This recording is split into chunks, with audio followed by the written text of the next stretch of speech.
Hello everyone, this is Kiran Gaikwad, Assistant Professor, Department of Pharmaceutical Chemistry, Kelly College of Pharmacy, Belgavi. So today we'll discuss the topic of organic chemistry and in that the structural isomerism. So these are our learning objectives today. After the aid of this today's class, you will be able to understand what is structural isomerism. Then what are the types of structural isomerism? There are the 5 types of structural isomerism that you will understand. Then if there are the two structures of different isomers, then you will understand what the types that structure comes under. So these are the learning objectives. So what is the introduction? Now, most of the time you will find the structures of organic compounds which look similar. Also, it has the same molecular formula. But the arrangement of those carbon atoms or the molecules present in that structure will be different. And such type of compounds comes under the structural isomerism. So definition of the structural isomerism goes like this.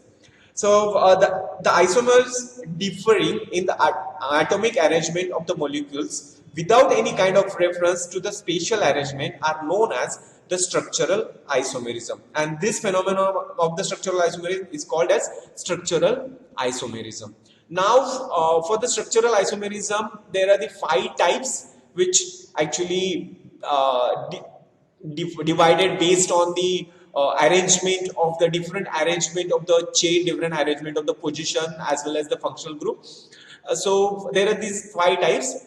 First one is the chain isomerism. Second one is positional isomerism. Third, functional group isomerism.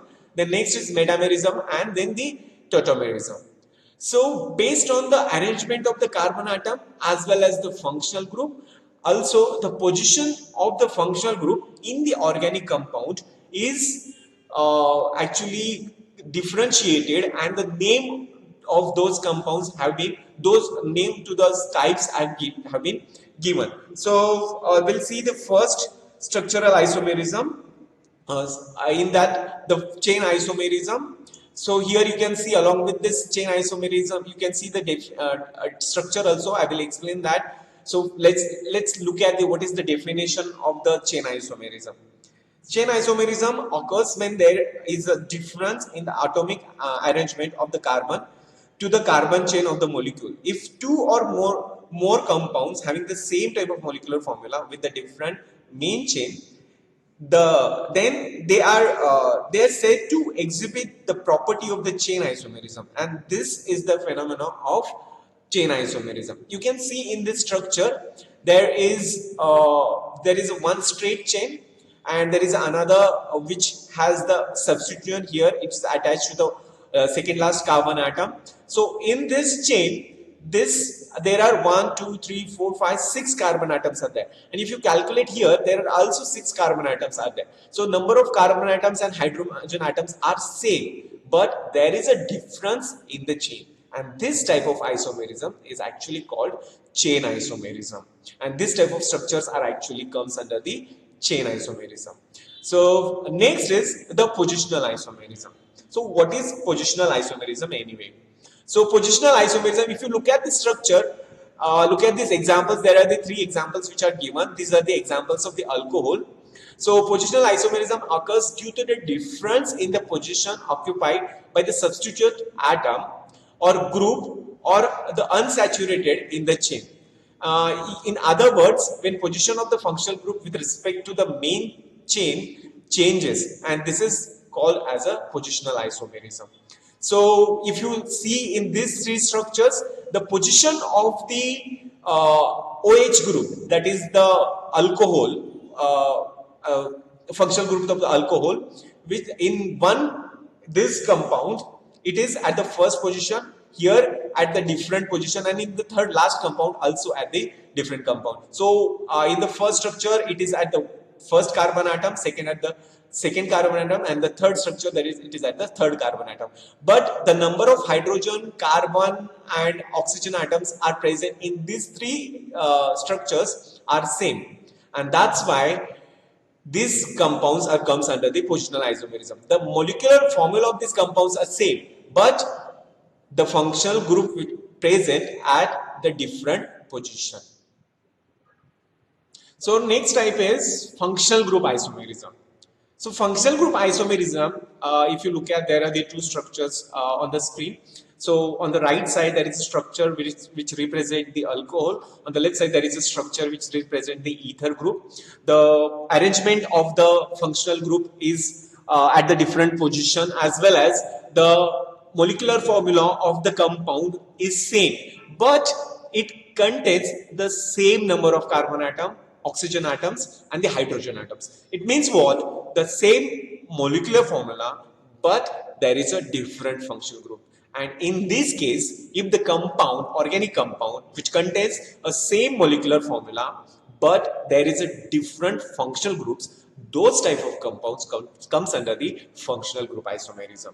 Now, this is the one example in which one hydroxyl group is present and in another oxygen is present within the ring in the chain, and this represent alcohol and ether differently. So, let's see the another example which is here. In this you can see there is a aldehyde and ketone. Aldehyde, the functional group of the aldehyde is CHO, and the functional group of ketone is C double bond OH or RC double bond OR. So you can see this is the aldehyde where it's C double bond OH, that is CHO. Here it is C double bond O R, C double bond OR. In this case, there are the number of carbon atoms which are present, number of oxygen atoms, number of hydrogen atoms in the both compounds are same. But there is a difference in the functional groups. As previously we have seen, there was a ether and the alcohol, similarly the ketone and aldehyde. So this example represent the functional group isomerism. Now our next type is metamerism.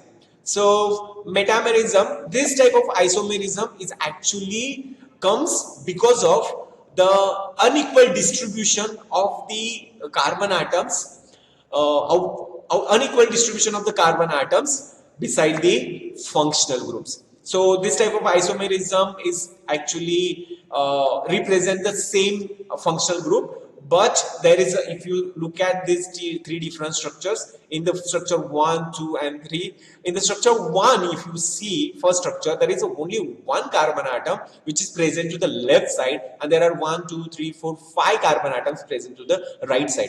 But the distribution in the another structure, that is the structure number 2, is actually different than the first one, and also the in the third one it is also different. So this type of compounds, this type of organic compounds comes under the metamerism, where the number of carbon atoms are actually unequally distributed beside the functional group present, right? So this is the next isomerism. Now next is tautomerism. So tautomerism is a special kind of functional isomerism. In this case, two isomers are in a stable dynamic equilibrium. That is, they can alter their structure depending on the needs, and that's why there are the two forms. One is keto form and another one is enol form. Now these two, number 1 and number 2, represent the one is represent to the ketone group and another represent to the enol group. So these are the types of functional group. First one is the chain functional group, second one is the positional chain isomerism, second one is the positional isomerism, third one is the functional isomerism, next one was the metamerism, and this is the tautomerism. So this type of, if you find the organic compounds which contains a different functional group but the molecular number, molecular formula is same or the chain is different, so based on that we can identify whether which type of isomerism that compound comes under.